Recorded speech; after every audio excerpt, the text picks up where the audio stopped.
Итак, что нам нужно для приготовления этой домашней колбасы? Мясо свинина довольно жирное, 2,5 килограмма. Только же говядины.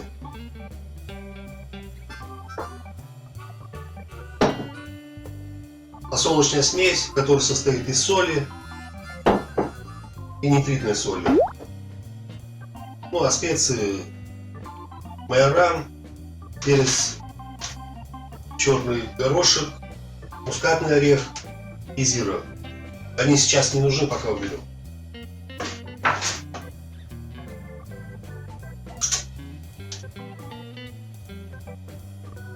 Мясо необходимо нарезать полосками сечением где-то 2 на 2 сантиметра.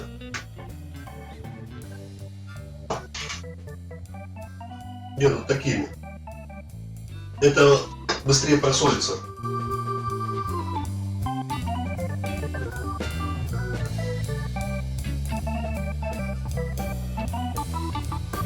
Если попадутся жилы, обязательно вырезать.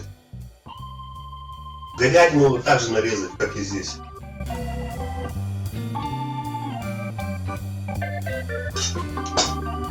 Так, мясо порезано.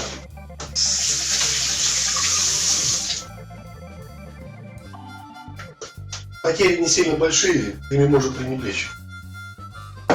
Я имею в виду при расчете количества подсолнечной смеси. Она рассчитывается так: 25 грамм подсолнечной смеси на килограмм мяса. Подсолнечная смесь состоит 50% обычной соли, 50% нитритной соли. Но на это количество мяса нам нужно будет по 62 грамма с половиной каждого вида соли.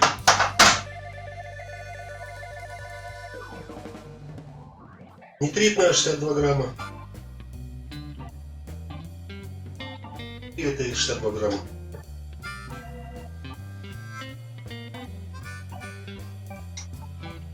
Перемешаем немножко и аккуратно просолим наше мясо.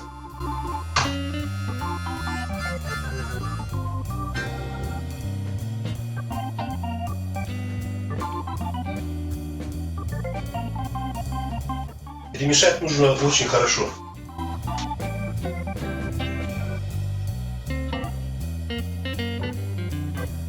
Дальше ставим в холодильник на 2-3 суток.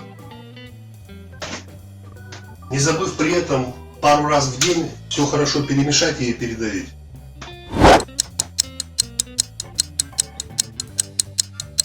Мясо только что из холодильника. Оно пробыло там нужное время.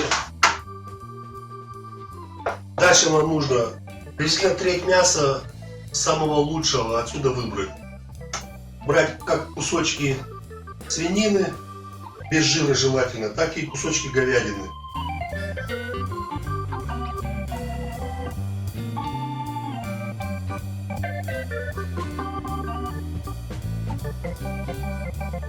Так, ну здесь как раз приблизительно треть. Уберем в сторону.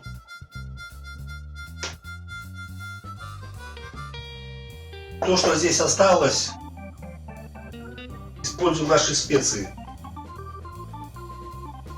Здесь 2 чайных ложки молотого мускатного ореха. Здесь 2 чайных ложки свежесмолотого черного перца.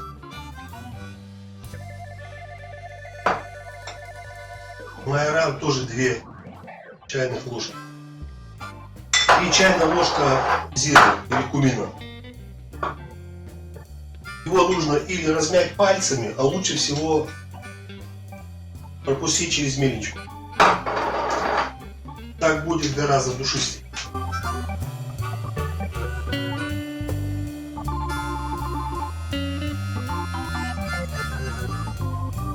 Это я достал с морозилки охлажденную часть мясорубки. Фарш вместе со специями, вернее, мясо вместе со специями хорошо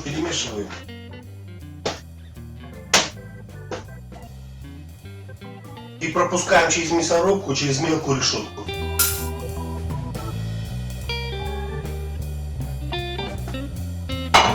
Фарш перемололи. Вот это вот мясо, его где-то треть, может чуть больше, необходимо порезать на кубики со стороной приблизительно в 1 сантиметр. И добавить прямо сюда.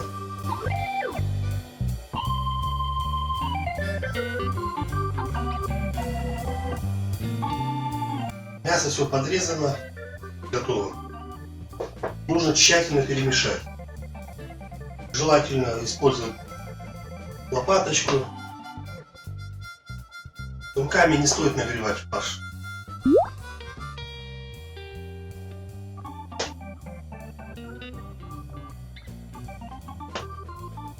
Кусочки мяса должны равномерно распределиться по всему объему фарша. Это важно.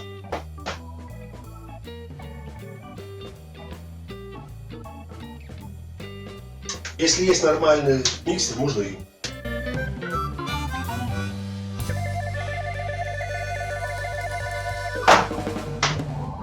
Надо его закрыть и отправить в холодильник на несколько часов отдохнуть, а лучше на сутки. Потом колбасную оболочку, в данном случае коллагеновая 32 мм, нужно будет набить. Или с помощью мясорубки. Есть мясорубки с такими приспособлениями. Либо с помощью колбасного шприца. Вот его я и использую.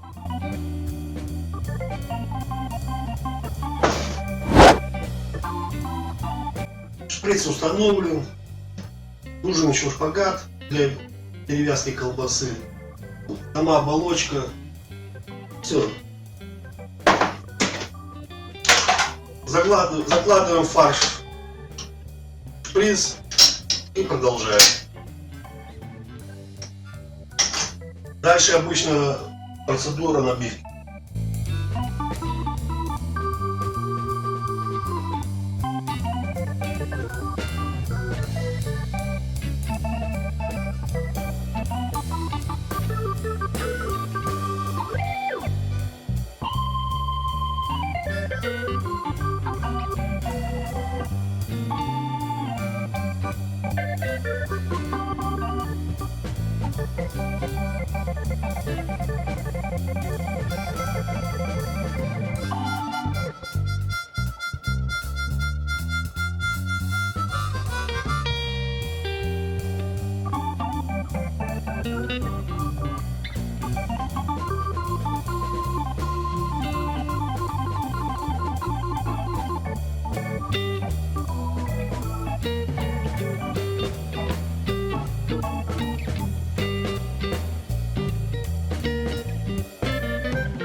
Фарш закончился, колбаски сформированы.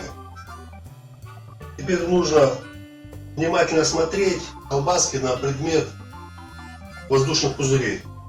Если они есть, то проштриховать просто. Дальше нужно будет поместить в помещение, где температура 8-12, ну максимум 15 градусов. Помещение должна быть слабая вентиляция. Если такого помещения нет, то вполне подойдет холодильник современный с системой No Frost. Подвешивается на внутреннюю дверь, ну периодически надо дверь открывать-закрывать. Если есть гараж или балкон, ну, в зимнее время, проблем нет, можно там. Желательно взвесить каждую и повесить бирку, сколько весит. Готовность определяется по времени, это где-то 2 недели или 20 дней, до 20 дней, в зависимости от температуры влажностных условий, в которых колбаса вялилась. Ну а самый главный критерий — это потеря веса в 35-40%.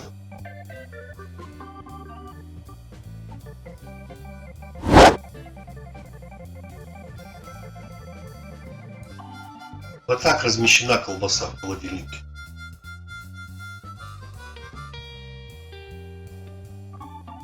Два слоя.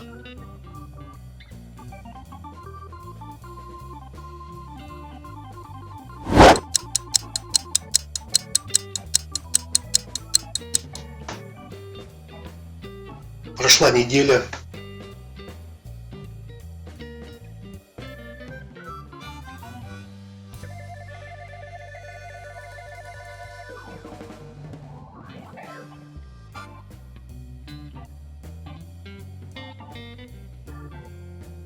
Колбаса подсохла немного.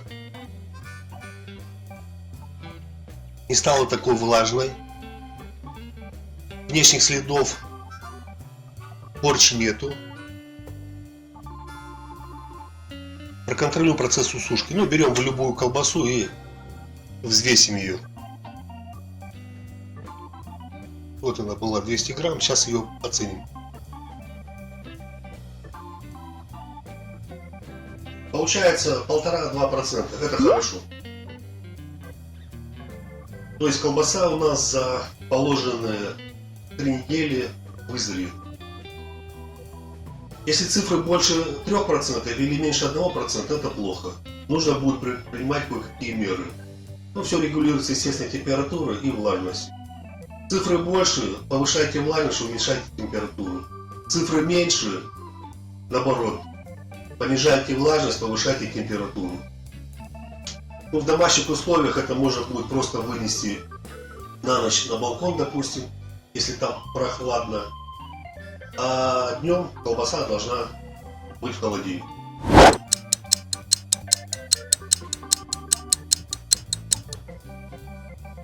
С момента начала изготовления колбасы прошло около 3 недель, ну если точнее 22 дня. Колбаса готова. Я взвесил, средняя степень сушки каждой колбасы около 35%. Давайте посмотрим поближе. Колбаса домашняя, сыровяленая. Плотная на ощупь. Разрежем, посмотрим.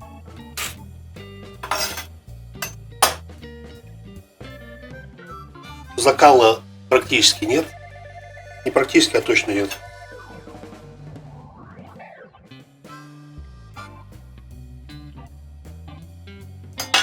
Режется даже такими тончайшими кусочками. Упругая получилась.